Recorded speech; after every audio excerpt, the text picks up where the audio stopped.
Being a single black mother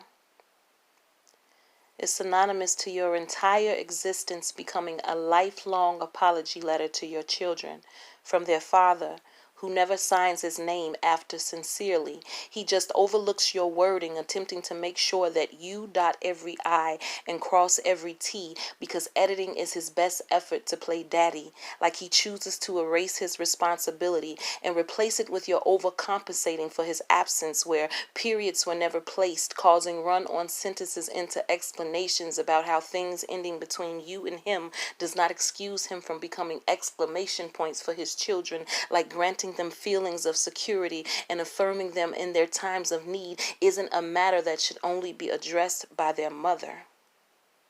Being a black woman is hard. Being a black woman to children who are broken by their father's denial becomes a life sentence in bondage for a crime that you did not do.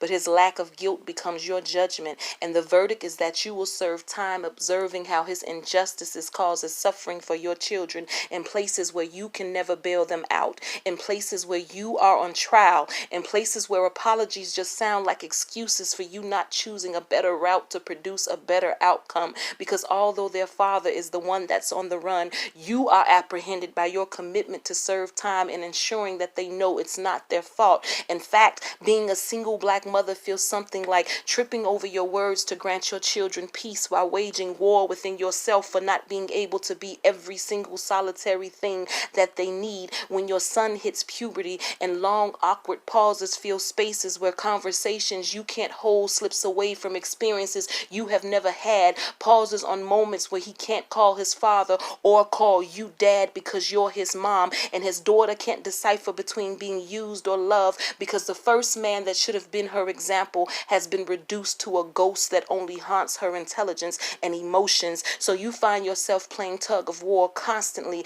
between protecting your children and wanting to not shelter them from experiences that will trigger lessons to prevent them from repeating the same mistakes that have brought you all into this predicament. Being a single black mother is the weight of an apology that your babies may never receive. It is the grieving of a love that they will never know. It's the lack of knowledge for questions that burn through their soul about why their father didn't stay to educate them on things that their mother never could. It is staring into their little faces and seeing God and the devil play Russian roulette with their DNA. It's mentioning brief memories, recalling times where they hoped for, trying not to articulate how prayers didn't make their father stay, and staying wasn't a task that their mother could neglect, but their father's negligence produces her best and then some, because being a single black mother means never taking breaks unless the breaks are to destroy generational curses and decoding toxic traits, making amends where self-esteem is torn, and folding rough edges into new hymns,